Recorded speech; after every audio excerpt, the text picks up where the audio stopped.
Of course he fucking did it. No, I did not do that. I did not do that. You did that. You the one pressed the button. You pressed the button. You didn't say that. Wait, hey, watch this guy. I pressed the button. He don't know it yet. Bite me, baby. Guys, welcome on into episode 46 of the Nameless Family Quickcast with our special guest, TheFlatWabbit. It's been comical. It's been crazy already. It's only going to get worse. Yes, it is. Except he's not flat. He's pretty three-dimensional. Yeah, Uh, three-dimensional Yeah, rabbit. yeah. Unless if he turns sideways and then he starts going like this, and then Yeah, that's We need a no. sock puppet. I do blow. I do blow a lot in the wind, so You hear kind it? of a kind of a flailing thing going on. Like those tube men. That's Yes, what I was thinking. exactly like them. That's usually me when I'm on the roof. Somebody get right on that. We need one of those little inflatable tube men that looks like a rabbit. Yeah, with ears, and Yeah. This podcast started out right nice. yes, it did. And we're not even a minute in and I'm already drinking. Yeah, we got a ways to go. Oh, yes. Yeah. It's going to be a very interesting night. It will be. We see it. It'll be fun. It'll be fun. Now, I got to give somebody crap before we start this. Charm wasn't in here going, I'm here. Neither was Drac. Normally they go first. I'm here. Yeah. Well, we know the leprechaun. He was trying to find his gold that he lost. And it's probably right under his desk, and he's looking everywhere else for it. And Charm, well, she's It's probably in the out desk doing drawer. her peddler spells. She's putting her spells on somebody. So yeah, we'll just Well, give him yes, a because pass she's tonight. beautiful. That's So right. yes. You have better luck on the 14th anyway for gold. I mean, isn't that St. Patrick's? Is that the day that we hang Drac upside down and shake him until everything falls out of his pockets? I'm not hanging him upside down and waiting for anything to drop because no. I said out of his pockets. Could be some mysterious object. That's right. We don't want to know what's in his pockets. Okay, that's the reason why he's the mystery man. But anyways, we'll get back on topic here. Yeah. Sidetrack. Anyways, so everybody remember we are doing a game giveaway at the end of the podcast. My mind went. Blah, blah, blah, blah, blah, blah. So make sure you are here. Deadeye's going to be taking your name down. We'll do the drawing. You'll pick from set 4 below from Sarkos list. You have to go over to his Discord. Let him know that you want it on the Nameless Family Quickcast. He'll get you your code. You'll get a free game. Everybody wins. And definitely let him know. Definitely let him know that you want it here. Otherwise, he's going to flog the hell out of us and we're not going to enjoy it. He's going to flog her, not me. She's closer. Yeah. Thanks. Actually, you're closer. Left to right.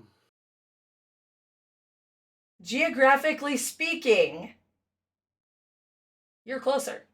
No, I'm from the land of crazy. We're way out there. So see, you're closer. And you keep saying I'm the queen of crazy, so what does that say? Well, that's true. But anyways, like we said, welcome on in, everybody.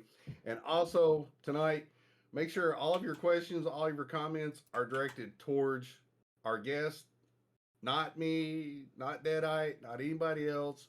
It's all about the guest. So make sure that we give the guests the respect that they, or I'm not going to say the respect. Give them the love. Let's put it that way. We'll give them the love. We can do love. Yeah, I like love a little bit better. So, anyways, so we're gonna kick this thing off, and I'm like way behind. My screens are all messed up. So, who are you, and how did you come up with your Twitch handle? Well, I'm the TheFlatWabbit, and I've been the TheFlatWabbit for 2 years now, and that's where I started. As far as getting my Twitch handle, I've been known as Wabbit at all the rabbit shows for 20 years now. Just because I'm the genetics guru, I know everything. I've worked in 25 different breeds, and I've had the opportunity to do a lot with that. So everybody called me Wabbit, and you'll see a little bit later. I've got a special present behind me of why I'm the TheFlatWabbit. it's kind of like the top bun, but I have some really long flat flap, and so it just seemed natural that I'm the flat flap. And And I obvious. Oh, go ahead. and I weigh less than 150 pounds, so I'm kind of like a string noodle.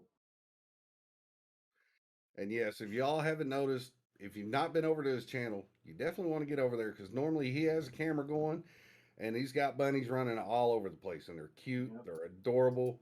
The Bun Bun Cam. And, If and I there's could have never, more, we'd have yeah, more, but yeah. I mean, we got 300 to choose from, so it's kind of easy to find another one. Plenty of them. all right, sis, number 2.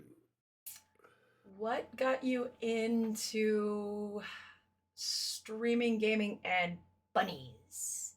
I want to know the bunnies. Well, let's see. Streaming. Um, I was encouraged by a couple of streamers 2 years ago to try to do art because I didn't know anything about art, and I was like, well, yeah, I thought it would be cool to stream the process of doing these paintings There we go. that Now we looked can like hear. total shit before I learned how to do it, and that's kind of where it started. I wanted to share that process and the progress. Obviously, it's not a big part of my stream as much as the gaming is now, but that's kind of where it started. It started off as a art stream every day, and I would do 2 or 3 paintings per stream. Um, Threw in some rabbits from time to time, and then as I got a better streaming setup, I was able to do more games, and that's kind of where I spend most of my time now is games. We do art every once in a while. We do the bunny shows every now and then. As far as the rabbit shows, I grew up not having a rabbit.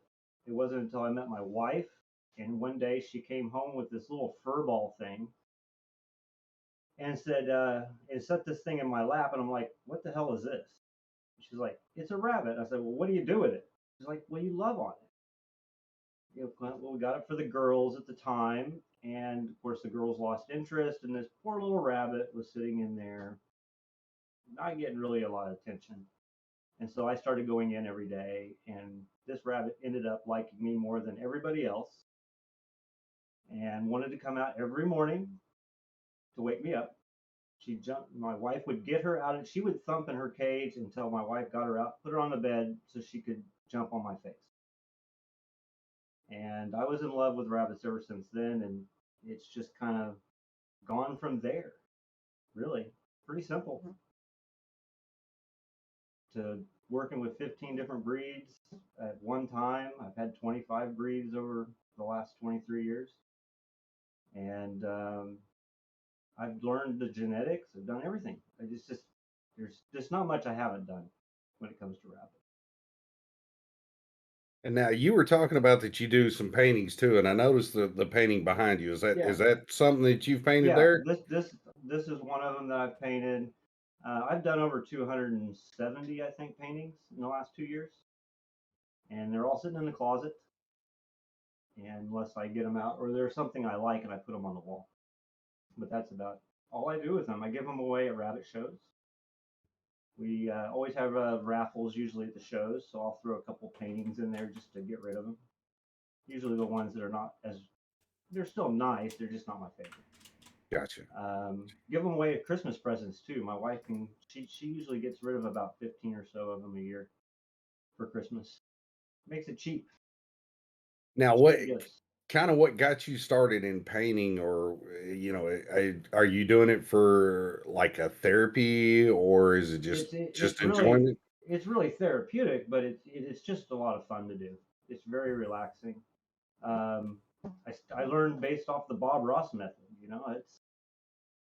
That's how I started, and it's slowly developed with time with more and more stuff. This is oil, but I do acrylics, watercolor, gesso, gouache, the whole 9 yards. And I've worked in all of them, and sometimes multiple combinations of mediums. So it doesn't matter what it is. It's always whatever sounds fun. I kind of have to be in the mood for it now, rather than putting out the volume of paintings. I kind of want to feel like in the moment to do it. So I kind of have to be in the mood. And so Gotcha. you get a better painting that way. And rather than just trying to throw stuff up, because it gets boring after a while. You got to try to come up with new stuff all the time. And we're sitting here talking about the artwork and everything, and I'll be the first one to admit it. I can't draw for nothing. I can't draw And either. I mean, obviously you do pretty good with your No, paintings, these aren't drawn. I don't draw anything on the canvas before I start. I just but you're drawing it in your go. head, though, right? I make it up as I go. Yeah, So if I want to put a happy little tree over there or whatever, put a happy right. little tree in. You can do whatever you want to do. But still, even if Um, I tried to paint something like that, yeah, it would come out looking like a kindergartner could do better than me. well, if you look at some of the old ones I had, they were pretty bland. They were pretty boring. Pretty boring. It just takes time to learn. That's all. But it is very relaxing. And it started all during the COVID thing. We were all stuck at home and couldn't do anything. So there's only so much sitting somebody can do and stare at a wall. So streaming just kind of led to this, and this kind of grew, and streaming is actually what probably kept me going long enough to actually start seeing some progress. Honestly, Gotcha. All right. So, what do you think of the Nameless family, and what does it mean to you? the Nameless family is probably the most diverse group of people and streamers that I know. That's what's so awesome about it. When I first got introduced to Nameless Family, started following a few streamers, and it was just such a wide variety. You had artists, you had cosplay, you had gamers that did survival, and just a wide variety of games. In fact, it was really attractive. And when you're a new streamer, you just like I say, I didn't know anything about streaming when I started. It was like 6 months, 7 months in that I got the opportunity to join Nameless Family, and it was such a welcoming group, and it means so much to me. I see so many people lurking in my stream when I'm streaming, whether it be the art or we're just doing the gaming stuff. And I get to play with a lot of you if I have the game. We do a lot of that, and I've gotten to meet so many people, made so many great friends. I just can't stress enough how incredible the community is compared to a lot of other communities that I've seen and had at some point looked at those communities. It just This is a good fit. This is a good fit, and anybody can be a good fit to this family. It's incredible. Very nice, and that's what we like to hear. For myself and Deadite and Charm Cuddler and Sarkoth and Elaine the Pain. That's what we like hearing when we hear stuff like that. That gives us the most peace of comfort, because a lot of times, us being the council, you know, Right, we and it's on the streamer too to get out there and meet these people and be active and get to know other streamers in the community. And it's pushed me to open up a little bit and try new games that I wouldn't try, before. And like, unfortunate, as bad as I am at Unfortunate Spaceman, trust me, I die every time. First one. I'm right Um, there with you.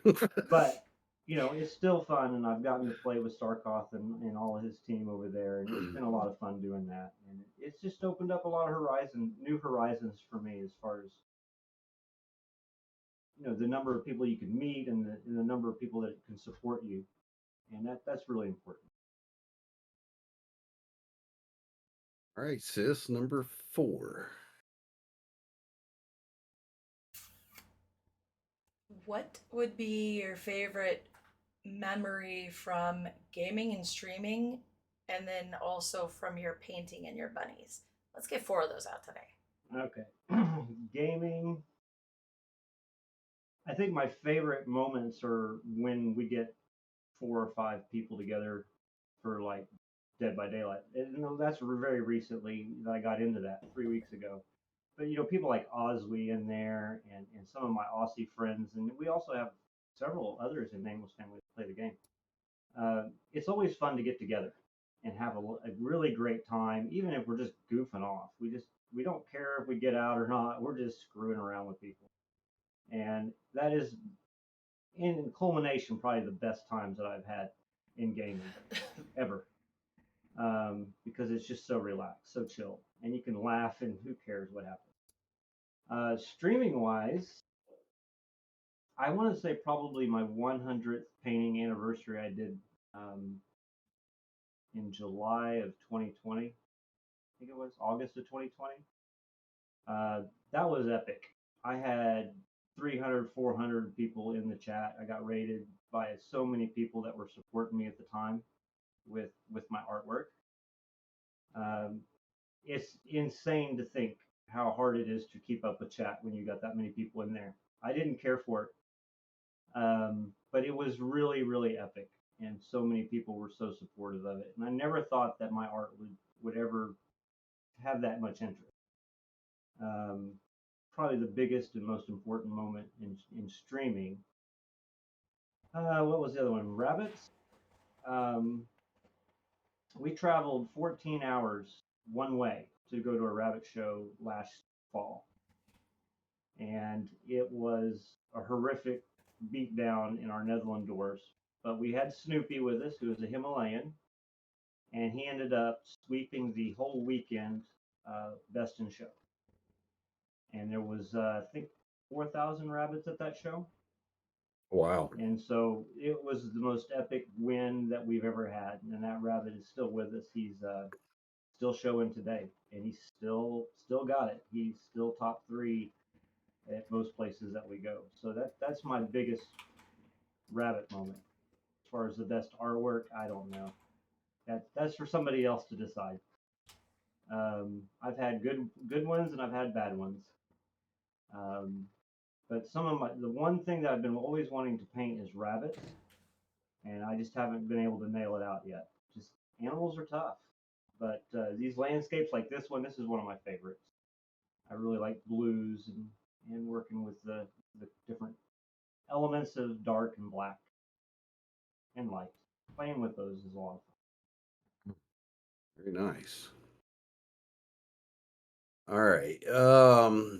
What were your hopes or aspirations for your stream when you first started?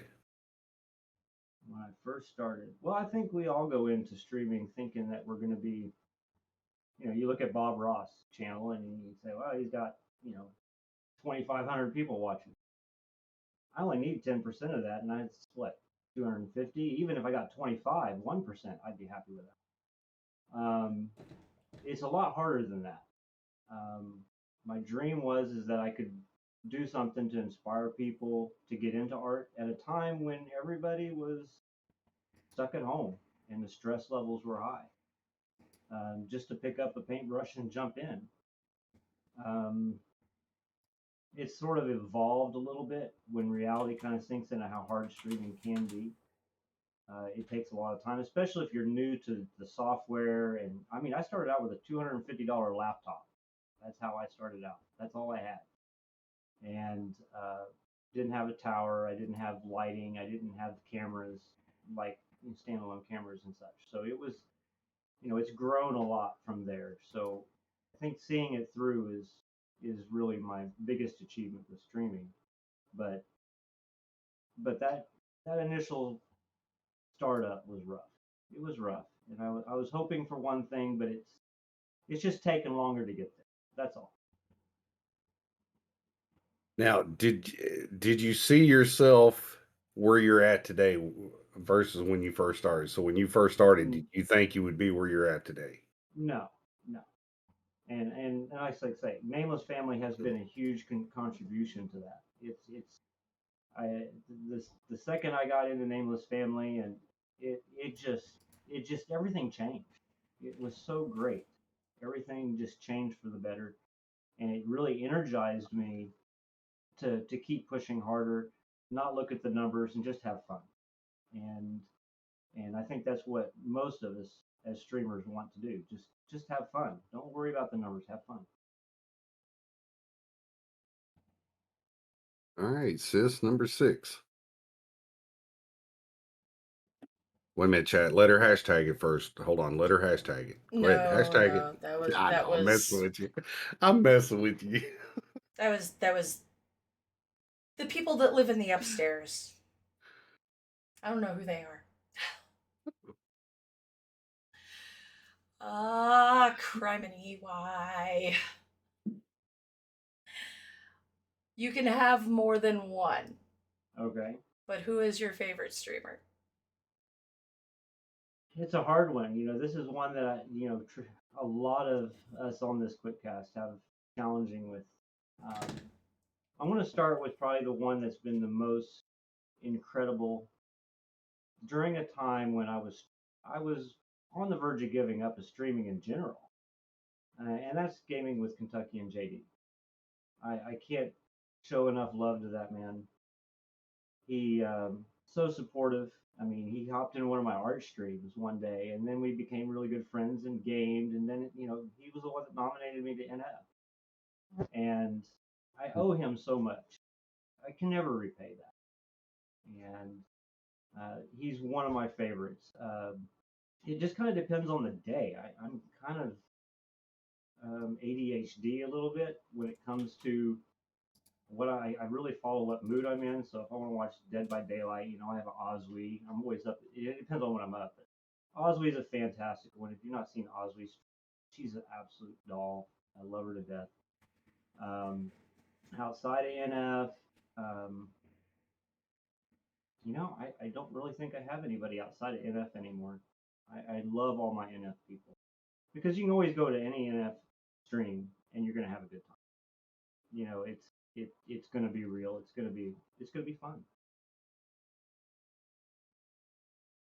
Not bad. Glad I live far enough away from JD because I know his head kind of swelled probably a little bit right there. Yeah, it might So have a little I'm bit, just but far enough but out of the blast zone. but he's had a rough year, and I know he so is. yeah, Yeah. I love him. I wish I could do so much more, but I owe him a lot. I owe him all my success. I owe to him and the Nameless family as a whole. All right.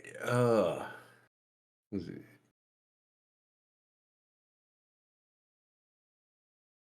Oh, okay. I was like, what?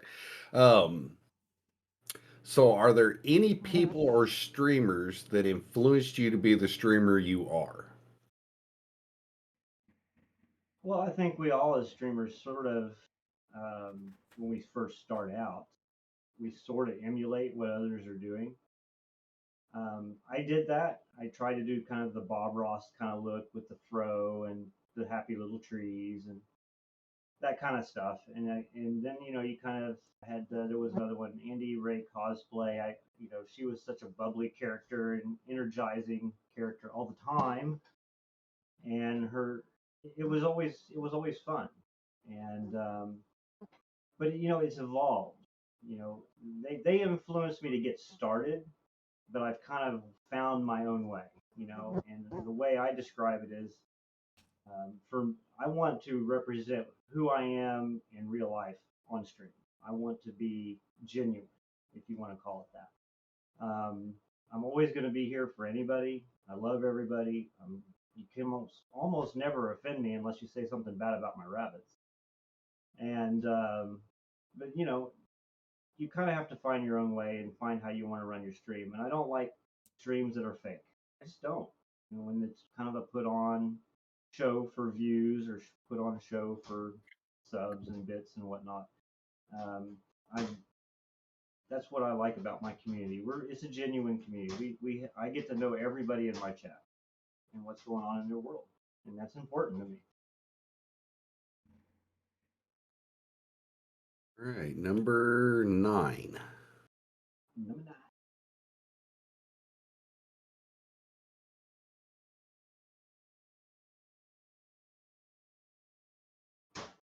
Can Corb count? No, wait a minute. I'm having issues here. Hold on. I'm having net issues. Uh-oh. Uh-oh. Stab it with a brick. Did you not wind up your little gerbil this morning? Mm. Needs to run Oh, faster. wrong one.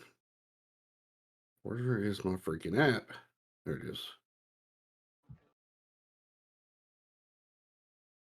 I didn't do it. His net was broke when I got here. Anyways, not number 9, number 8. 8. Yeah, thank you. What is your favorite game of all time and why? Well, Sarkoff calls it Sleepy Sim. Oh, Nap Sim 2022? Yeah. Well, I you know what? To be honest with you, I really haven't played 22 much. I played it for about 3 days, and I was like, nah, I'm burned up. I'm done on it. But as a franchise, I probably played it the most, all the way since FS13, all the way through when 22 first came out. Um, but all the Tomb Raider, like Rise of the Tomb Raider, Shadow of the Tomb Raider series, those were really good ones. Right now, it's Dead by Daylight because well, I've got so many friends playing it, and you get to kill stuff. It's kind of scary. You get to kill stuff and chase, and it's a lot of fun. It's challenging, very challenging. I like challenging games.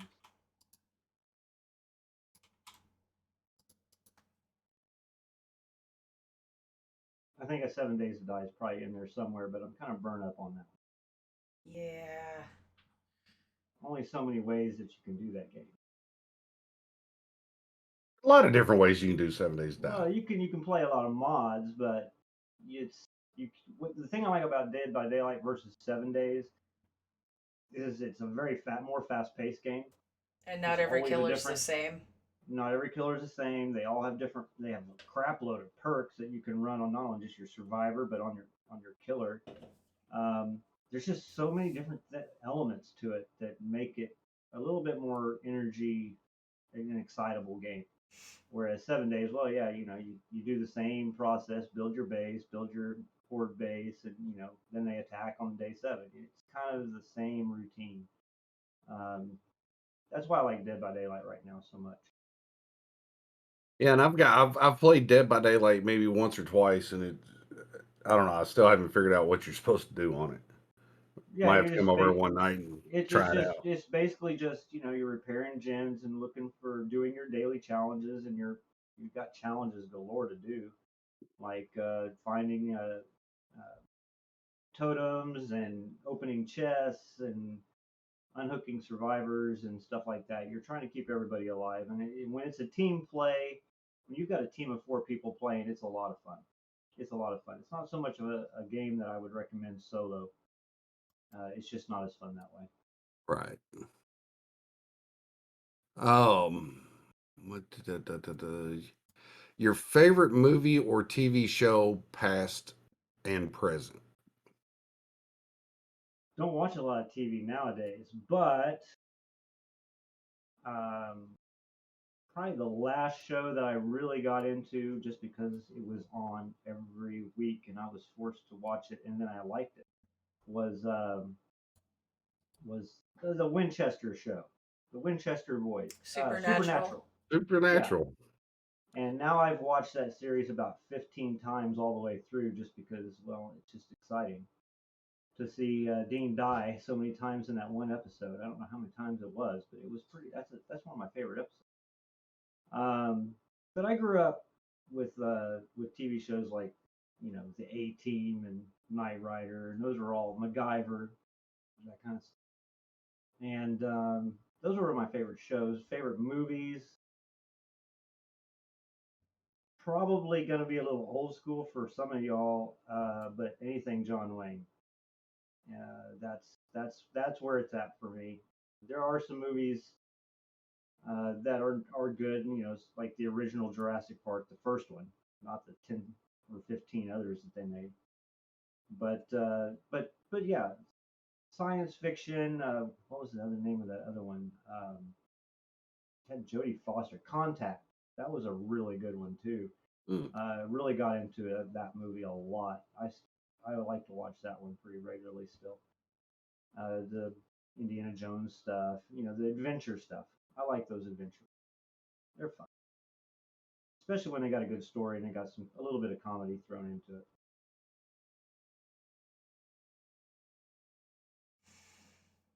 Now, which one from John Wayne would you say is the one you would watch over and over?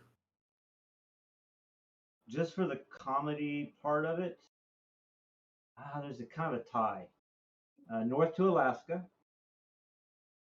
which is pretty funny, Yeah. and McClintock, which is got Maureen O'Hara in it, and she's looks pretty hot in that movie. For the Two time good ones. for the time period. If I was back then.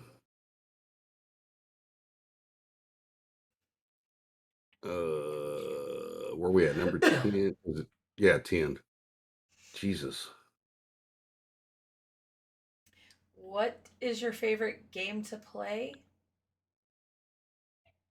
and subject for your paintings? Well, the favorite game changes all the time. I get in these modes where I'll play a game for like a month and a half straight. Trying to kind of ease back on that a little bit, but right now it's Dead by Daylight, but there's Lost Ark, which I've got now. I haven't opened it, haven't played it yet. I just got into Stardew Valley a little bit with co-op that I'm playing with a new streamer. She's just started, and so helping her out and getting to play some Stardew, which is a lot of fun. But right now it's Dead by Daylight for sure. As far as the artwork, what I would much rather like to paint are realistic looking rabbits that I have, from photos, especially the memorable ones. But again, those are very hard. It's going to take at least another year or two for me to nail those out and figure out how to get them to look right. But as of the last year or two, landscapes are where it's at. And almost all my paintings are landscape. Every now and then you'll see a rabbit one thrown up on Instagram or cityscape. I've done a couple of cityscapes or little town villages kind of stuff. It just kind of depends on what I'm feeling like because the villages and the houses and stuff like that. Those take 4, 5, 6 hours to do. Where like this one, like here, I can pump that thing out in like 45 minutes and be done. So it just kind of depends on how you're feeling that day, what you're pushing to do. If I just want to have fun and wing it, I'll do that one. That's easy. I look at that picture behind you, and you're like 45 minutes, and if I try to do that, it'd be a lifetime. No, that's easy. That one there, a paint knife will knock out about 50% of that pretty quick. Really, really quick. Yeah, and that's a big one. That's like, I think that one's like a 2 foot by 3 foot. Is what I think it is. Now, if it was a tinier canvas, that would take longer. Details. I'll just pay people. Well, tinier canvases, if you want to get, you can still do them really quick. Like a normal 18 by 24, I'll do it in 30 minutes. If you want to get down to the 12 by 18, the details you can put in there, but 90% of the time people ain't going to see it. They're not going to notice it. The biggest one I did was a 3 foot by 4 foot, and that one was for the 100th painting anniversary. I want to say it took me like 6 hours, and we did it all on stream. But I was getting a lot of sidetracked through that whole stream too, so it doesn't really count. Probably about 3 hours to do that one. Gotcha. What feelings do you hope people have after either watching your stream or when they leave your stream? What feelings do you hope they take away from it? I think one of the things I like about my community, and I call it my community because it is the community that makes the stream, is that we have fun, we joke around, there's not we don't have any hate speech or anything like that going on. It's pretty chill, relaxed stream. We're there to have fun and just get to know people, and that's really more important to me. Is everybody come in, have a good time, feel like they're part of something that's bigger, or they see something that they like and they want to become a part of it more, then I'm all for it. Sometimes people just like to come in and lurk and just have a good time and chill and be there. That's fine too. But I want it to be a kind of a place where people can relax, and they're not going to have to worry about a lot of real craziness that can lead to a lot of negativity. And I want it to be a very positive place and where people can have a good time. And if they And you want to play, and if they want to play, I mean, we always invite people from chat. So right. And when you sit there and you talk about, people, trying to influence people, something just flew right in front of your camera, and the only thing I could think of was telling Charm, "Hey, mark it down in your book. It was a ghost orb." yeah, it could have Because been we a were ghost just, orb. because we were just playing that yesterday. Yeah, but your luck, she would be dead in the corner because you guys run away from her. Like No, we, there's like one, like okay, so the Meanies. temperature outside is like 70 degrees, right? And it's the one fly that lives on the planet right now Has to be right there. is in this room right now. I'm not kidding. and The actually, one we fly. don't run away from Charm. We run towards Charm, so that way the ghost would get her, not us. I mean, Yeah, this is an episode of Phasmo, didn't you know? it Like I kind of said, they worked run out. away from Charm, just the other direction. I love you, Charm. I really do. Don't kill me. Number 12 says, before I get murdered.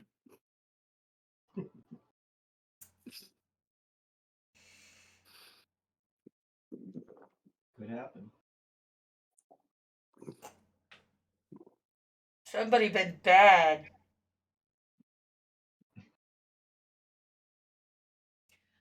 Oh, I lost count. Holy tunas. Number Ah, 12. aside from it being over and people throwing stale marshmallows at Ashtrail, uh, what are you looking forward to for the rest of this year and possibly next year? I always have a lot of goals. I bit off a lot more than I can chew at work, but we'll get there. Um, as far as stream, let's continue to grow the community and get more people involved, and that's happening as we speak. It's the Dead by Daylight community is so incredible. There's always going to be those few toxic ones, those few trolls that have to come out from under the bridge every now and then.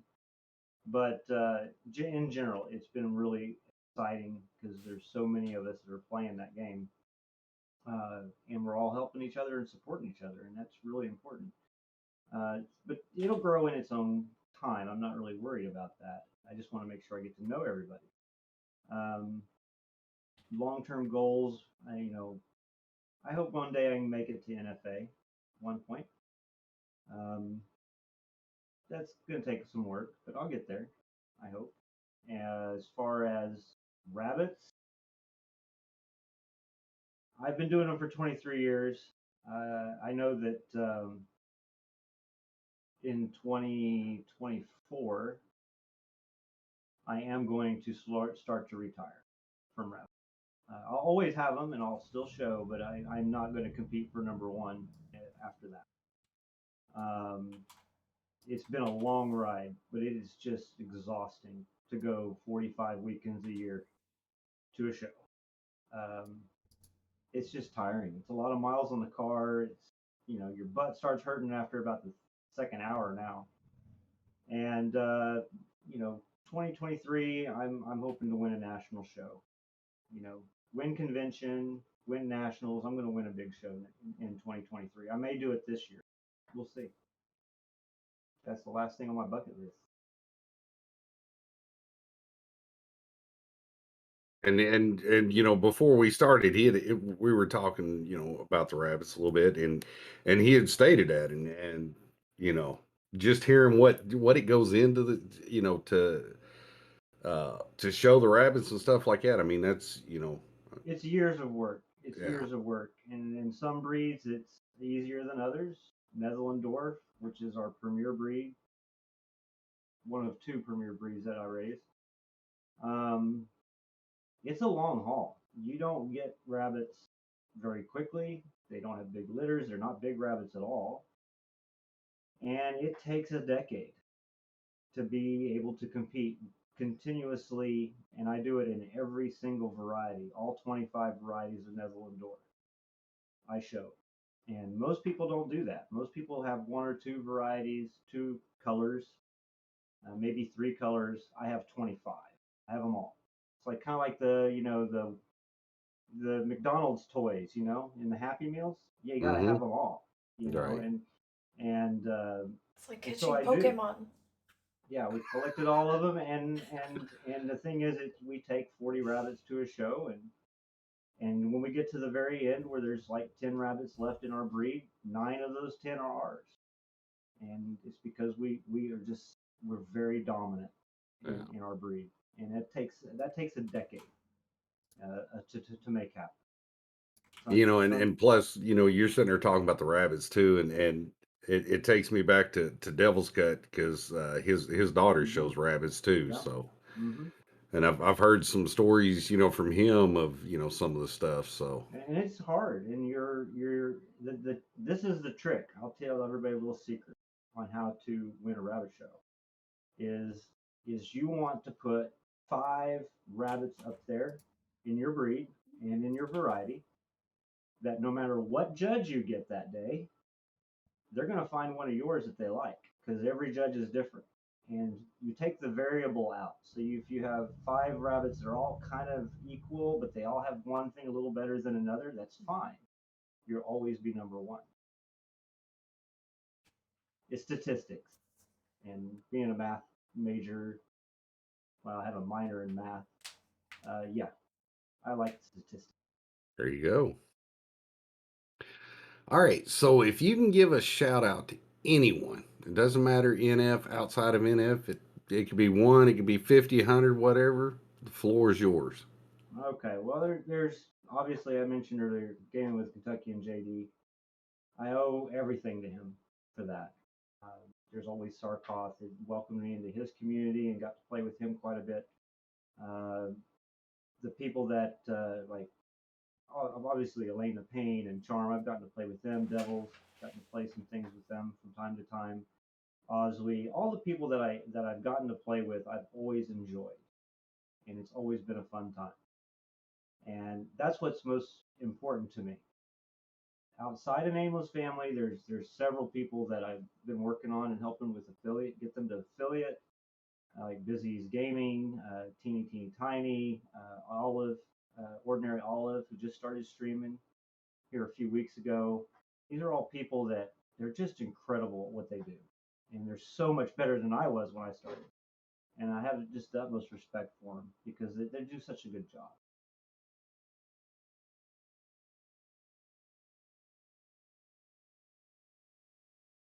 I'm thinking here.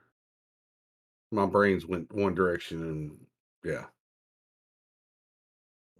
Okay. Meow. No, I know what it was. It ain't much, believe me. Very much up there. Number 14. Shut up, sis. Not touching it.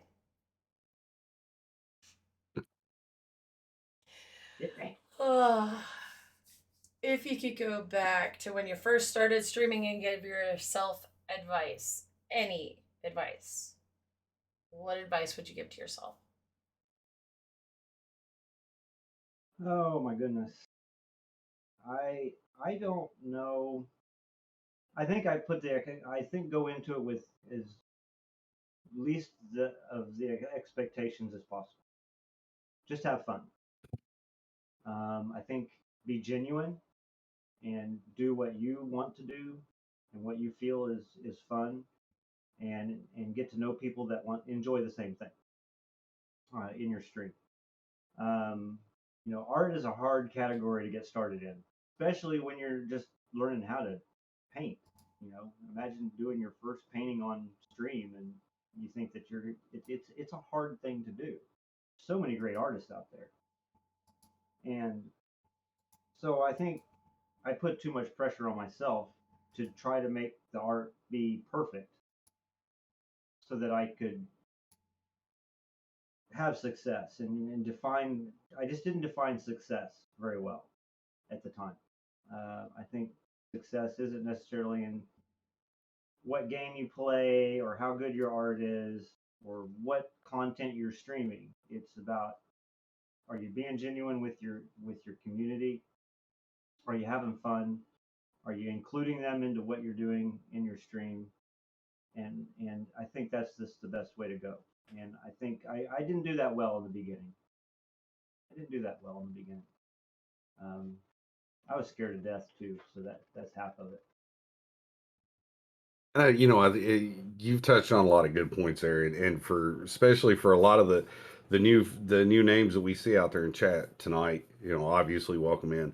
But if you ever think of you know some advice that you could get from somebody, I mean, he just gave the perfect advice. I mean, we say it time and time again. It may have been said in different forms or different formats and Right. stuff like that, but it all comes back to the same. And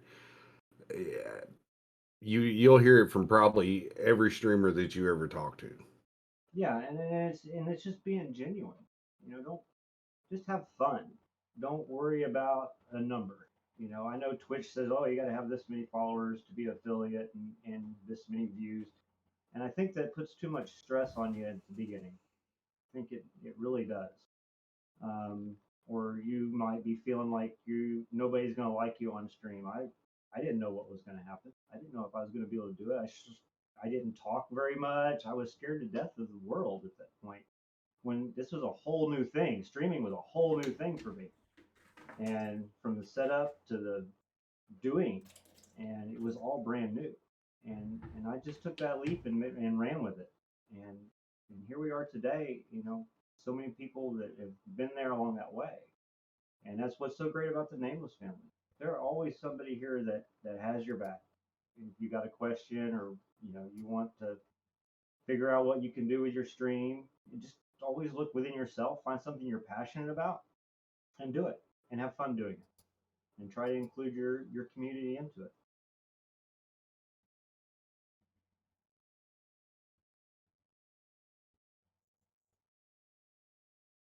All right.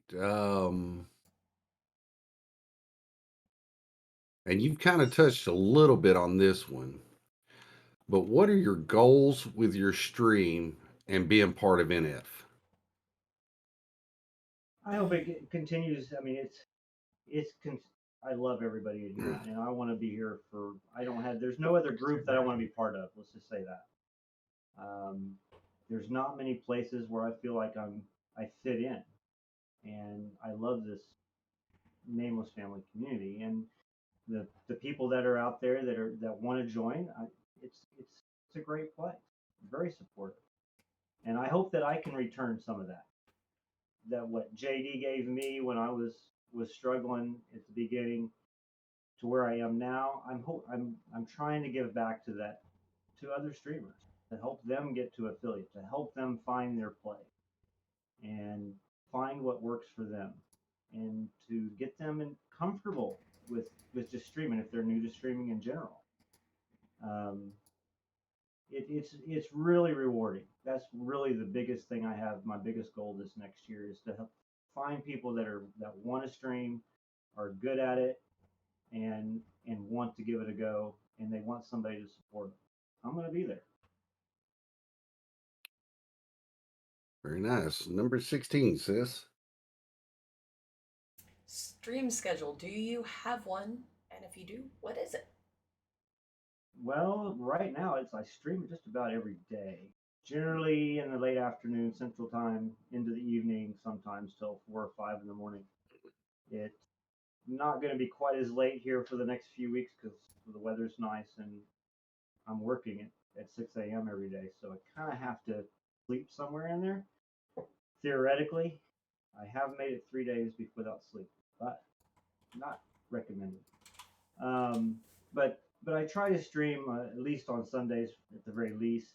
Fridays and Saturdays when we're doing rabbit shows, obviously it's kind of tough. Um, but usually late afternoon, early evenings into the overnight. It just kind of depends on where everybody is and the time zones. Afternoons, I like to play with my UK friends and my American friends, and then we shifted over to Australia, usually after midnight. So it's a lot of fun. There's a lot of people we get to play with in a 12-hour or 15-hour stream. Very nice. And as you can see underneath of his camera view there, my mind just went blank. You see his links for Twitch, also for Instagram. Make sure you do get over there. You hit the follow buttons on him. Give him the love. Definitely check him out. I've been over to his stream numerous times. Like you said, lurking in shadows, because a lot of times that's what I do because I might be working on something else at the time. And you can learn a lot. And when he says he's chilled and his community is chilled and they're wonderful, they are. Um, and it's one of those things that as a streamer, that's what you want to see is Yeah. that kind of stuff. Now Yeah. he does have a special. Actually, he's got two. Is it two special guests that you wanted to bring out? There's two because I knew the question was going to come out at some point. So We if you ready want to to? bring the special guest out, let's bring them out. Okay. All the fuzzy babies. This will be a future grand champion. This is Snoopy Jr.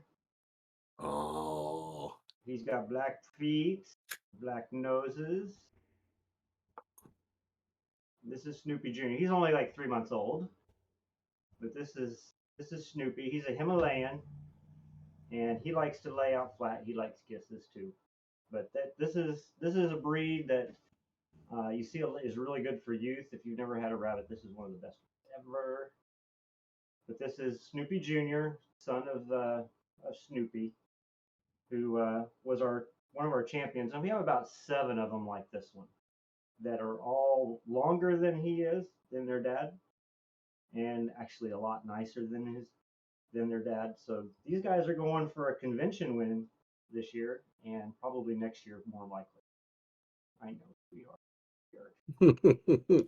he's like, But come on, you got me on camera. they're kind of unique, and they're just very chill. They just sit here. They don't freak out. They're very calm rabbits. Probably the most calm rabbit you can own is a Himalayan. So that's a Hemi. He's still got a little bit of white on his nose. He needs to finish up. These are color sensitive, by the way. Did you know that if it's really hot outside, the black will actually look gray? Huh. Or it'll just be white. These rabbits don't get their color till they're about 2.5 weeks or 2.5 months old or so. So they're kind of a special breed, and they come in 4 colors: black, blue, chocolate, and lilac. So if you like a chocolate rabbit, I have chocolate rabbit. Not that kind of chocolate. And they're not for eating, chat. So let's just get that out there right now, okay? Mm. I have some of them, but they're really big. I want Now that one. this is a Netherland Dwarf. This is actually blue silver martin, and this is a beautiful little rabbit. Not a flat surface for him to sit on, but this one here is going to be definitely a grand champion. There's 3 of siblings to this one, and he's just a cutie pie. And he's very calm, very relaxed. Not This breed here is a little harder. They're a little more feisty, a little bit more energetic. But when they sit like this and they're calm, this is show quality right here. And he's just a beautiful rabbit, beautiful head and ear on him. It's a sweet pie. He's not very old either. He's only like this one's 4.5 months, I think. He's like keyboard. He just likes to snuggle. He just likes snuggles. That's most of them around here. They just like. Yeah, I could take that one right there. Yeah, this one's chill. Now the French lops are really nice too. They work as a great heater in the wintertime. So if you're sitting in the recliner and it's cold outside, just get you out a French lop and they'll sprawl out on you and you'll be nice and warm. Well, there you go. There you go. And no charm, you can't have one. So don't even think it. No. I've got some more charms, some babies that are like 2 weeks, well, almost 3 weeks old. They'll be ready here in a little while. And there'll be some pet ones in that. Don't give her no bright ideas now. Oh, you need a wabbit. Everybody should own a wabbit. They're actually calming. Believe it or not, my daughters, so they got the bright idea. They wanted a rabbit. Well, we've never done anything with rabbits before, and being the sucker that I am for them, I agreed. And we thought that one got a male, one got a female. Well, then you had a lot Famous last words. of them. Yeah. So then all of a sudden, we found out we had, or no, we thought we had female female, but it turned out we had male female, and yeah, we had bunnies running all over the house at one time. And my daughter goes, Dad, I'm like, yeah, and she goes, we might have a problem, and I'm like, what's the problem? She takes me into her room, lifts up her bed, and there they are. Yep. It I mean, happens. what could I say? I'm like, okay, well, Yeah, figure it out. we do have a few that are. I mean, and the one thing that a lot of people don't realize for us is we raise these. We've been doing it for so long. Is that most of the rabbits I raise in that show, and they never leave here. We keep them for life. They after they're done showing at about 5, 6, 7 years old, because I still have some that are 6 and 7 still showing today, and still winning. Um, but when they get past that age and their health starts to decline, and you know, we keep them for the rest of their life, and they can live like around here. We see averages around 12 years old, which is way beyond the normal average for rabbit. I've got some right now that are 15. Oh wow. You know, the oldest was 17 when she passed, and she was the first one I ever got. She didn't want to go. This one doesn't have a name either. I haven't named this one yet. We're gonna let the stream. Is it a male or a female? This is a boy. Oh, okay. This is a boy, but we're gonna be probably naming this one on my stream sometime here in the next couple of weeks. We've got a bunch of them to name actually. I tried, Charm. If it was a female, I tried. I have some girls. They're just a little bit bigger. They got a bigger booty on them, which is fine for your girls in this breed. You want big booty girls. So, all right. He keeps showing. He's got that one right there, and I keep wanting to go. Hey, what's your address? I'll come pick it up. You come with about 850, 900 bucks. He's yours. If he wins in convention, he'll be about 2,500. I'll pass. I ain't that rich. It's an expensive hobby. Trust me. Oh yeah. Oh yeah. All right. So if you're ready, we'll open it up to the Let's do it. floor. Do it. And we've already had some questions come in. Sure. But Otson says they're thinking of getting into art theme stuff for streaming. What setup would what goes into the setup for an art stream? I keep it pretty simple, really. An easel is really handy. I found this one at a garage sale for like $5. So I got me an easel. It's not a real sturdy one. They have some that are really expensive, but it's really helpful for that. Um, Getting good lighting can be a challenge against wet paint. It wants to shine a lot, so you kind of have to really kind of figure out what angle of works is comfortable for you. Because if you're painting straight on, it's a lot easier. But you're usually painting from the side on stream, which makes it a little harder to do. But having a good light and an easel, obviously, I only usually use about 3 or 4 brushes. Usually a paint knife, a 2-inch brush, a 1-inch brush, a liner brush. That's typically the only brushes I use. I don't use a lot of brushes. And then just finding a medium that you like and works for you. Oils tend to be really stinky. You got to have paint thinner, good ventilation, or not, depending on how you want to look at it. watercolor is a little totally different animal compared to acrylics, but acrylic is a easier one to start for a beginner, in my opinion. I started with oils. I started with the hardest one you could do. But that's pretty much the setup. Just a handful of cheap brushes, and I just do the cheap stuff. Like I go to Hobby Lobby or whatever, and it's just cheap. I'll buy a package of brushes, some big tubes of paint, and they last a long time. So you can do the cheap canvases. I think they're like in a pack of 5 or something like that for like $11. Pretty cheap. All right. Devil's Cut asks, can you describe the feeling when you had your first homegrown win in Best of Show? There's a story with that one.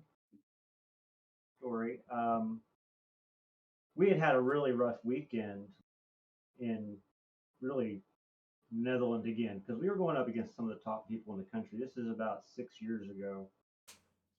And I had gone out to smoke a cigarette in the van, came back in. Our rabbit won Best in Show. It was the most epic thing ever. And you obviously the emotion's high when it's what you've worked on for 4 or 5 years to produce. It was the first one we got. The next thing you know, I was like, man, something's burning. No, I had set myself on fire at the river. Oh no. Oh no. Yeah, I set myself on fire. My cigarette, the cherry had got into my jeans or something. I don't know, but I was on fire. I stunk that place out real big time. Burning jeans. Trust me. People are like, "What? Do you smell something burning?" It's like, yeah, I smell. I don't know where it is. And my wife looked at me. She's like, "Your pants are on fire." Best epic win ever. We burnt the place down. Trust me.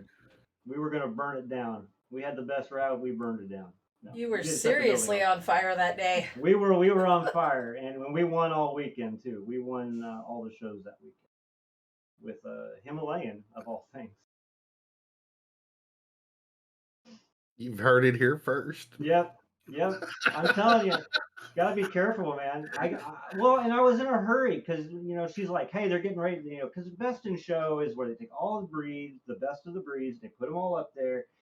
And they got to go through every one and check the ear, make sure it's the right ear number, and then they got to go through and look at all the rabbits. And the one judge, or sometimes 3 judges, if you're lucky, will go through all the animals, and they'll pick. They'll all come to a consensus on what the top 3 animals are. And this takes a while. Sometimes it can take 15 or 20 minutes, depending on how fast the judge is. And so I went out to smoke. I was like, I got time. She's like, hey, they're getting ready to announce it. You need to get back in here. So I flicked my cigarette right there against my jeans and rushed back in, and I set myself on fire. Gives new meaning to hot pants. Yep, it was. Yep. But it was epic because trust me, we still hear stories about it when we go to that show. About did I bring the rabbit, and did that's going to win this weekend, and did I make sure to put my cigarette out before I came back in? Did you bring the flame retardant pants? Yes, flame retardant. And then we had one. Let's see, it was 2 years ago. Somebody brought us one of those little miniature kitchen fire extinguishers for like next to your stove. Just in case. It's legend. It's legend. Every time we show up, somebody has some shit for us. Every time. Well, see, you made a lasting impression. We do. They either hate our guts, or there's something funny that something happened, or yeah. All right, Medieval Mike asks, do you compare your art to Bob Ross? I've compared it. I don't recommend comparing your art to another artist, and I think at first, when you're learning the techniques and things that like he does, that's how I learned. You do a little bit of comparison of how you could do it better. But as you branch out and you grow with your technique or whatever it is that you're actually painting, you make it your own. And don't compare your art to what somebody else is doing. you don't know if they've been painting for 30 years. And if you've only been painting for 2 months, comparing your work against somebody that's been doing it 30 years, you're going to be disappointed. You don't put yourself in that position. Just say, hey, that's cool. I'm going to try that, and try it. Try to recreate it. Try to do something, and try the new idea. There's tons of videos on YouTube, and there's some really good Twitch painters too. Just go try it, but don't compare it. Don't set yourself up for failure by doing that. Now, Everclear asked a question here, and I really don't want to ask this one, but he says, when are you going to get a killer chicken to play with your bunnies? No, he always wants killer chickens or ducks, one or the other. Send him a killer chicken soup. And to be honest with you, I have some attack wabbits. I do have attack wabbits. If you're female, bunnies. You're probably going to get bit pretty hard. They do not like women. I've never heard of an aggressive rabbit. Okay, so that's a new one on me. Well, this is we go to auctions a lot, and the poor little rabbit, it was a poor little Netherland Dwarf. This is back before we got into the breed. I thought, oh, it's a cute little Netherland Dwarf. Well, the person that was selling it was holding it, and they were swinging it by its back feet and doing crazy stuff you don't do with this rabbit. Okay. And I told my wife, I said, I'm going to have to buy that rabbit because, at that time we were running a rabbit rescue as well, taking in rabbits that people didn't want. Mm-hmm. And I was like, I don't want that rabbit going to a little kid and them, getting hurt, because this rabbit's going to be pissed. And it wasn't the next day this rabbit, we put it in a separate room. It had free range of the room. I walked in and the rabbit ran across the floor, latched into my jeans like a dog, and shook my leg like he was trying to rip my leg off. He was so pissed at people. It took me 3 months, but that little rabbit got to the point where he'd sit on my shoulder and give you kisses and just was happy as can be. But he does not like women. He does not like them, because that's who. It was a girl that had him, and I think that's why. But he's happy with me. But he's one of those rabbits that you can't put out for adoption. You can't send him anywhere. You know that he's just going to regress. Right. And he's happy with his situation. He's still with us, in fact. He's coming up on probably like 11 or 12 years old. Damn it. I hate that. Sorry. What'd you do? I went to go mute and I forgot I was not clicked on a window and it just minimized all my windows again. Oh. Because somebody's not listening is now going out to break down boxes. Oh. Gotcha. All right. So Elaine the Pain says, what is the coolest name that you have, the coolest name that you named your rabbit? We've had so many names over the years. And keep in mind, we've had probably 14, 15, 1,600 rabbits over all these years. We started naming the Hemis, the black and white one that I had out earlier. We started naming them after Peanuts character, and Snoopy was probably the best, and he's probably the biggest legend that I have. But we have one named Cletus. That's another favorite one too. So we've had about every name, and some of them we've had a couple of times. It just depends on the rabbit. We try not to name them too early, because sometimes you have like a Penelope that isn't a girl, because I can't see very well when they're young anymore. I have to wait till they're a little older. So Penelope became Penel for short, because he was a boy. It happens. It happens. But Snoopy is probably my favorite right now. But again, he's won like 40 legs of Grand Champion in like 4 years. Oh, wow. I mean, he's just insane. He's finished top 3 like 20 times. He's just an epic rabbit. It doesn't happen every day. And Lane the Pain also asked, what is your favorite color? Uh, Probably going to be indigo, Elaine. Indigo, which is kind of like a purple and blue color. You kind of have to mix them together. You take phthalo blue and a little bit of alizarin crimson and add a touch of white to it. All right. Love Shack says, besides the love of coffee, what is your other favorite drink? Coffee's pretty good. I always like what I call porch swing. It is crushed ice with lemonade and a shot of Firefly sweet tea vodka. The best thing ever. Freaking amazing. And you can drink a lot of them before you even realize that you drank that much. They're just that good. Well, it creeps up on you after a Yeah, while. it does. It does start. We found out that on the Drunk by Daylight stream about 2 weeks ago. How many? If you don't make it out alive, you got to take a shot, and that it gets brutal sometimes. I can only imagine. Papa Merritt says, how many rabbits do you own? It varies, but anywhere in the 285 to 315. I don't let it get above 325 anymore. At one time when we did the rescue, which we closed the rescue about, it would be 2 years ago, and we're just housing a few animals that we still have left. At one time we were up around 500 animals. And it was it was a lot of money for feed, and we had so many animals that nobody wanted. They didn't want them, and I wasn't going to send them out to a home that somebody didn't want them. They didn't deserve that, so we kept them here. Or some had special needs that we had to keep them here because of their needs. With you.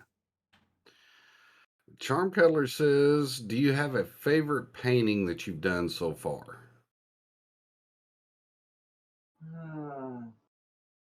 I like a lot of different ones. I don't think there's necessarily a favorite one. I can look at my paintings and find like probably 15 of them that have a certain element in each one that's really good that I really like. I just haven't been able to get it all into one painting yet. This one was kind of it ranks pretty high though because it's kind of a futuristic kind of look to it with a little bit of of the reality in it as well with the kind of a what is the best way to describe it with the moon coming up in the background, Yeah. fantasy like, but it's still it brings you into reality when you get close, as it gets closer to you. So those are some things that I've been kind of playing with and toying with is reality versus fantasy, and I've tried a couple other art styles. Uh, this I just enjoy doing stuff like this more. It just seems more natural for me, and I don't think you should anybody. If you don't like what you're going to paint, don't paint it. Because it won't come out right. You won't like it. Your heart has to be in what you're doing. Now, Charm Cuddler says, do you have any other pets? And if so, what are they? I have a miniature horse who eats the yard. She mows the grass for me, which is great because I don't like doing that. We've got 2 dogs. Well, if you count my daughters, it's 3. That her dog is a terrorist. It doesn't. I don't like it. And then wife has 5 cats. Now, just out of curiosity, do the other animals, do they try to play with the rabbits or try to attack them or anything? No, Or they're pretty scared of the rabbits actually. gotcha. Some of them are very very scared of the rabbits because of what the rabbits were doing to them when they were puppies or very young, and they didn't understand what was going on, and the rabbit was just dominating the situation. So So, yeah, and they're very very fear. There is some fear there with if the rabbit like the house rabbit. No, they don't screw with that. No, they run. They will go hide under a bed to get away from that rabbit. So you so in don't have other to words, worry about what you're that. saying, you just got kind of a little rabbit mafia in your house. You know, they Yeah, and this is what's interesting. We have added on to the house like 4 times because when I built the house originally, it was built so that I could add on 4 times for the rabbits. Um, you can and a rabbit is always a stone's throw away here, and so we don't have to go outside, do anything. They are all right here, and you get to whenever there's somebody over, like when the family comes over, like the one time they come over for like Thanksgiving or whatnot. The rabbit it sets the rabbits off. They start thumping in their cages because there's some shit not right, and they're not. They're people when people are here that they don't know, it'll set off a firestorm of thumping from one end of the house to the other. It's pretty epic. If any of the rabbits happen to get out of a cage in the middle of the night, they'll wake you up with the thumping. Somebody's out. They're all tattletales. They really are. If something's wrong, they will thump, and you'll have to get up and go find out what the hell some who's having the issue. They're like 300 kids running around in there. It's insane. Now, have you had all of your rabbits out at one time, Oh just God, no. free range? Okay. Oh God, no. No, that doesn't ever happen unless they're a bonded pair and they're spayed and neutered. Uh, that's the only time that any two rabbits would be out, or if they're a young litter out playing or something like that. But Right. we run. It's a very controlled environment. We don't breed but twice a year. So they get they do their litter and then they get 4 months off. Gotcha. So keep it pretty. You got to keep it under control somewhere. Do you ever have any regrets getting into? I hate to call it the rabbit industry, but the passion of the rabbits, I guess we could say. I don't think I have any regrets really. It's a lot of work. When we figure carrying for 300, 400, with one time we have 500. I mean, it is a 3-4 hour ordeal every day to deal with that. And that's just feed and water, right? That's not nail trimming. That's not brushing. That's not planning breed schedules. That's not preparing to get your stuff ready to go to the shows. I mean, it's a lot of time. And one of when we first got to Netherlands, people were very evil towards us. There are some breeds where there are exhibitors that just they kind of control everything, and they don't. Uh, they're very. They try to persuade you out of doing things. And almost everybody tried to tell me that you could not raise every variety of Netherland Dwarf and be successful. And those people are no longer showing because they cannot be it. And I've always been that little guy that comes from the very bottom and works my way up. And that's how I help the youth today. If I have extra rabbits and they're like 3 or 4 years old and it could help a youth somewhere, I'll just go give them a rabbit. And you see the look on a kid's face that doesn't have something that competes well, and now they have something that competes well. They will own and love that rabbit for the rest of its life, and they'll win with it, and you'll see the biggest smile on their face. There's no greater reward from that, especially when just in the youth category, there's the same things go on. The same people always win, kind of thing, and I just don't like seeing that. I like to see the one that's trying their best just don't have the animals, or maybe they can't afford it. Give them a rabbit. Now, when you talk about going to shows, because I'm assuming that it's like I'm trying to compare it a little bit to like a dog show, but Yeah, it's kind of in the same ballpark as yeah, it's the when kind you're of showing same the kind of rabbits. venue. It's the same kind of venue. They usually have each breed set up, and they have a judging coop where they'll have like 20 or so, 30 rabbits up there at one time, depending on the breed and depending on the variety and the age and male or female, depending on what they've got, what class it is. Um, and then, like I say, once they get through all that, then they pick the best of breed and best opposite sex of breeds. So there's always two winners, generally, as long as there's at least one of each there. Now, when the judges are when the judges are doing their judging, what are they actually looking for in the rabbits? There's a lot. There's a long list. They'll pose the animal and feel the animal for flesh condition, the fur conditioning, whether it because there's so many different breeds of rabbits. Some have like a rollback fur, some have a flyback fur, some of the hair. Sometimes you have fur that stands straight up, like in silver fox. It's got to have the right texture and feel. Then they're looking at like breed specific things: length of ears, markings, color, head shape, width between the eyes. Are all the toenails the same color? The teeth are overlapped as they're supposed to be, what they call malocclusions. They're checking for broken tails, broken toes. All those things are disqualifiers. A lot of those things are. So there's a lot to it, and every breed it has their own specific set of rules. So when you go from one breed to another, the rules may change. Mini Rex this past year they went to showing all the varieties in their specific variety, like we do Netherland, but Holland Lop, you know, if it's got white on it, like a broken white color, all those show together and all the solids show together. So it just depends on what it is. It just depends on the breed. So there's a lot to understand if you're a judge, and it takes a long time to get good at it. Well, and I would Every judge is different. Every judge, right. you have one judge, they'll say, "Oh, I picked this rabbit because it's got the best head and ear on it," but the next judge you get's like, "Well, I really like the body on this one. It may be a completely different animal, but he's going for that this day." So it depends on the judge and how experienced they are with the breed. And so for a breeder or somebody that shows them that you kind of gotta get a feel for what the judges are looking for, so that way you know what to bring or what to look for in a rabbit yourself. Well, and we we we play the statistic.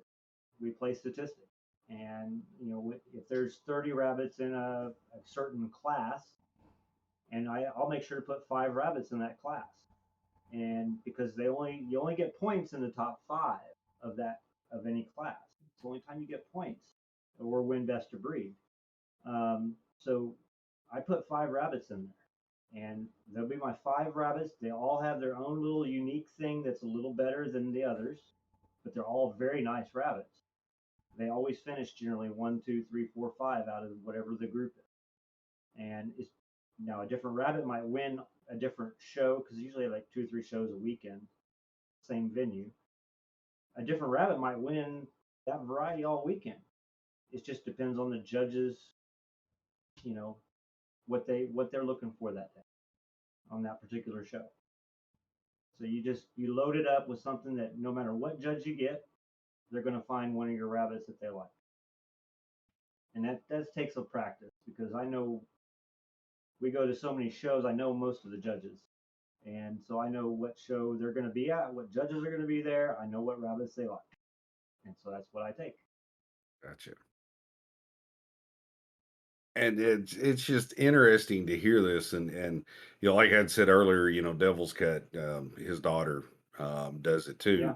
and I've heard some of the stuff from him, and then hearing even more from you. It's kind of fascinating because most people wouldn't think that there's people out there that do this with a Yeah. specific breed of animal, whether it's rabbit, Yeah. whatever the breed may be. So Right. yeah, it's really interesting to hear because it's Yeah. And there are times when we've got the best rabbit on the table and it doesn't win. It sometimes you'll get a judge that just you're like, what were you thinking picking that? right. Because and you bite your tongue and you pick your rabbits up and you go and you go fight another day. But more than not, then we're usually up there. We're usually up there. At least 7 of the 10 are in our breed are ours, Very which is pretty nice. cool. Which is cool because back when we started, we were the laughing stock of our breed. A lot of people didn't like us because we were trying to do. They said, "Well, this." And it's weird because like certain areas of the country are more versed in a breed. Like if you go up into the Great Lakes region of the United States, Netherland Dwarf is really popular there. It's not so much popular in the South. It's here, but it's not as well done as up north. So we travel up there and go show quite a bit. So we know where our rabbits stand against the good ones, and it's sometimes we do well, sometimes we don't. Kind of is how it is. Yeah. But it is fun, and you have to be committed to it. You got to be financially committed to it and time committed to it. It's not something you just start doing one day. It's 365 every year through the good and the bad. Yeah, I can remember my daughter, my oldest daughter, when she was the one that had the babies, and uh, she told me after she got rid of them, she's like, I loved having the rabbits. She said, but Dad, I never thought it was going to be this much.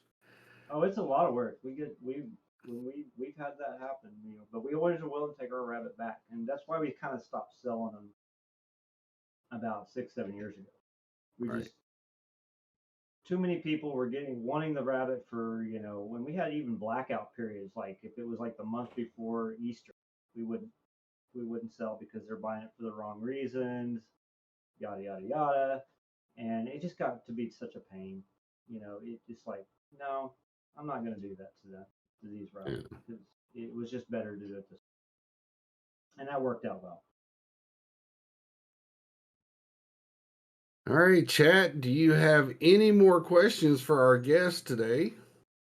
And if we don't, we'll get into the game giveaway. Yeah, So make game sure that giveaway you time. are here and present when we do it. Game giveaway. And then after that, we will send this love over to the person of your choosing.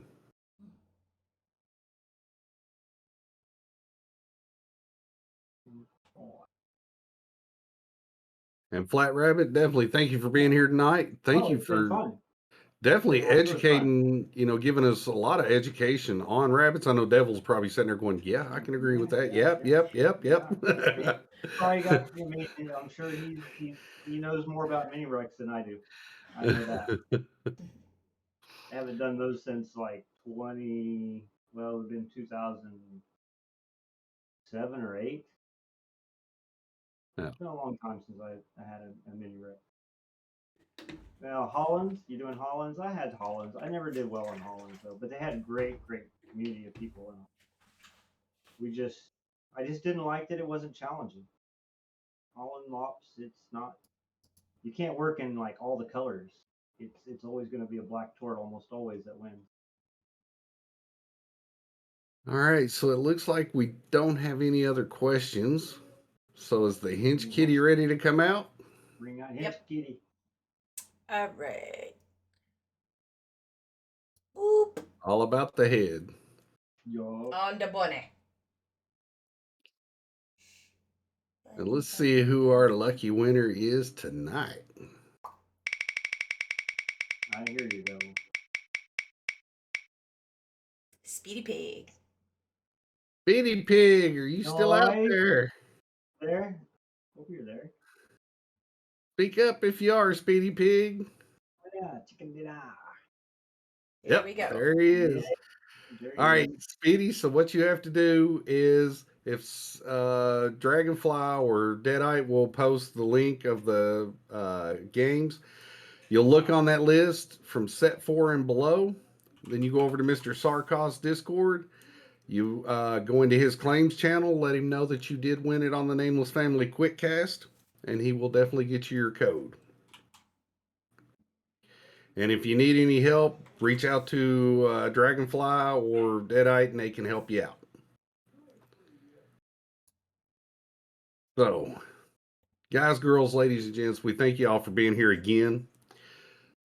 And again, Flat Rabbit, thank you for being here. I appreciate it. Hopefully Fun. yeah, that's what we like to hear, that you've had fun. Always fun. Always fun. Now, who are we going to send this love over to? We're going to go to the gaming doc. The gaming doc. My nameless family team leader and absolutely amazing team leader. And was what? She just got into NFA here not long ago. Yep. So really proud of her. She's just fantastic. She's really amazing. So we're going to go there. Sounds good to us. So, what are we back in? What's our date? We have nobody. 14th. Yes. So March 14th is our next quick cast. And I know we've got somebody out there that Oh wants yeah. to come on the hot seat. I mean, the It's not that hot, really. You know, educational it was seat. cool. It's cool. It's fun. You'll have fun doing it. But definitely, Education seat. if you want to be on the next episode, get with either me, myself, or Miss Deadeye Girl, and we'll let you know what all you need to do. And again, we want to thank each and every one of you for being here. We enjoy seeing each of you here every 2 weeks. Yeah. Who knows? You never know what's going to happen when you get on this. Yeah.